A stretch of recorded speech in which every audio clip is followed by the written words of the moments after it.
영감이 넘치는 새벽 예배, 성령의 임재가 넘치는 높은 꿈 하민교회.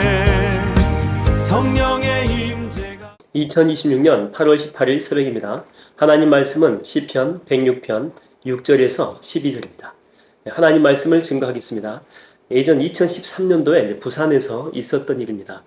치매를 심하게 앓고 있던 70대 할머니 한 분인데, 이분이 길을 잃고 헤맨 거죠. 그래서 경찰에 발견되었고, 경찰관이 묻습니다. 할머니 성함이 어떻게 되십니까? 또 집은 어디에 있어요? 근데 물어보아도 이게 치매가 너무 심해가지고 자기 이름조차 알 수 없는 그런 상태였죠. 근데 이 할머니가 양손에 검은색 그 비닐봉지 2개를요 꼭 끌어안고 절대 안 놓더라는 것입니다. 그래서 나중에 조심스럽게 그 봉지를 열어봤더니 그 안에는 다 식어버린 미역국하고 그다음에 나물 반찬이 들어있었던 겁니다. 나중에 이제 수소문해가지고 알아보니까 할머니의 딸이 근처 이 병원에서 방금 아기를 낳았다라고 하는 그런 일입니다. 그래서 이렇게 치매에 걸린 노모가 뭐 다른 거 다 잃어버렸어요. 그럼에도 불구하고 내 딸이 얘를 낳았으니까 미역국을 먹여야 된다. 그 생각 하나로 밥과 미역국과 반찬을 품에 안고 몇 시간 동안 이렇게 걸어오신 것입니다. 그러니까 내 머릿속의 기억은 병들어가지고 다 지워졌지만 자식을 향한 그 본능적인 사랑만큼은 지워지지 않았다고 하는 것입니다. 여러분이 오늘 본문을 보게 되면 마치 이렇게 치매 환자처럼 아주 심각한 영적인 치매에 걸린 이스라엘 백성들의 모습이 나와요. 여러분 7절 한번 보세요. 뭐라고 나옵니까? 우리의 조상들이 애굽에 있을 때 주의 기이한 일들을 깨닫지 못하며 주의 크신 인자를 기억하지 아니하고 바다 곧 홍해에서 거역하였다, 이렇게 나옵니다. 그러니까 이스라엘 백성들이 불과 며칠 전에 하나님이 10가지 재앙을 이집트 가운데 내리셨거든요. 그 이집트한테는 재앙이지만 이스라엘 백성들한테는 하나님의 은혜였죠. 그 다음에 6월절 피로 자기들을 그 노예에서 해방시켜 주셨습니다. 엄청나게 큰 은혜를 똑똑히 받거든요.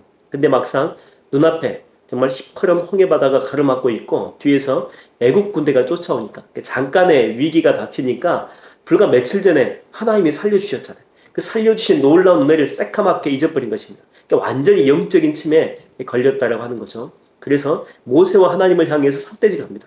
우리를 묻을 데가 없어가지고 이 광야로 끌고 와서 우리를 죽게 하느냐, 욕을 하면서 막 거역하죠. 생명을 살려준 은혜를요 원수로 갚는 정말 기가 막힌 그런 상황입니다. 보통 같으면 하나님이 이때 어떻게 하실까요? 이 배은망덕한 놈들, 니들이 나한테 어떻게 할 수 있냐? 그리고 그냥 바다에 빠져 죽게 내버려 둘 수도 있습니다. 근데 8절에서 주님은 이렇게 말씀하세요. 정말 눈물 나는 그런 구절입니다. 뭐라고 말씀하시냐면, 그러나 여호와께서는 자기의 이름을 위하여 그들을 구원하셨다. 그를 구원하셨는데 자기의 이름을 위하여.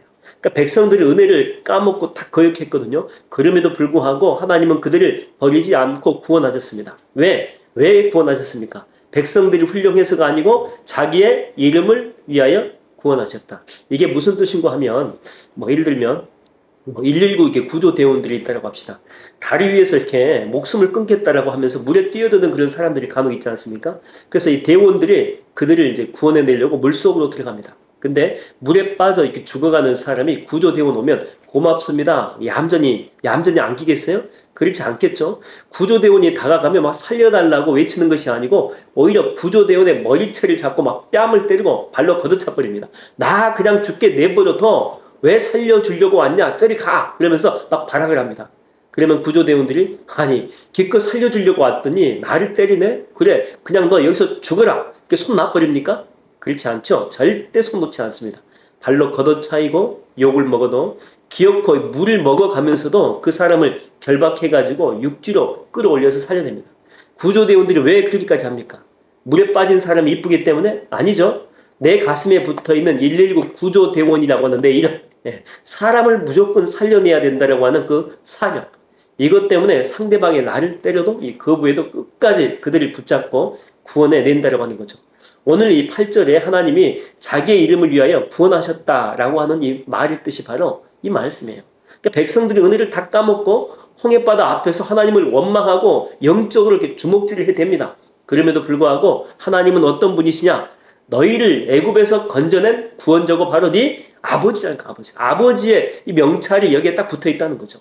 또 이 맹세 때문에 절대 너희를 버리지 않겠다라고 하는 이 맹세 때문에 배신하는 백성들을 절대 절대 포기하지 않으신다고 하는 것입니다. 여러분 솔직히 돌아보게 되면 우리도 이스라엘 백성들처럼 참 심각한 영적인 치매에 걸린 환자들이에요. 지금까지 이렇게 살아오면서 하나님이 내 인생 구비구비마다 베풀어 주신 은혜가 얼마나 많고 큽니까? 근데 내 눈앞에 홍해바다와 같은 위기가 찾아오게 되면 그동안에 받았던 은혜는요 전부 다 잊어버립니다. 왜 하나님 나한테 이렇습니까? 내 인생 끝나버렸습니다. 그러면서 나에게 은혜를 베풀어 주신 하나님을 향해서 원망의 주먹질을 하는 것이 바로 우리의 연약한 이 모습이다라고 하는 거죠. 그러나 그럼에도 불구하고 절대 하나님은요 여러분을 포기하지 않으십니다. 여러분을 향한 하나님의 사랑은요 어제도 우리가 봤잖아요. 헤세드 사랑. 내가 잘하고 못하고 따져가면서 사랑하든지 말든지 하시는 것이 아니고 내가 자녀이기 때문에 내가 하나님의 백성이기 때문에 결코 포기하지 않으시는 무조건적인 그 사랑 때문에 우리를 오늘 또 찾고 계신다고 하는 것입니다. 여러분 오늘 이 새벽에 주님은요 여러분들이 기도할 때 하나님의 음성, 당신의 음성을 들려주실 것입니다. 여러분들이 기도할 때 여러분의 마음 가운데 임할 거예요. 여러분이 기도할 때 이 땅에서 하늘로 기도의 초소를 옮겨가지고 하나님의 영광을 보게 하실 줄로 믿습니다. 오늘도 이 새벽에 거부할 수 없고 거절할 수 없는 하나님의 은혜 충만함, 성령 충만함, 말씀 충만함에 복된 시간 되기를 주의 이름으로 축원드립니다.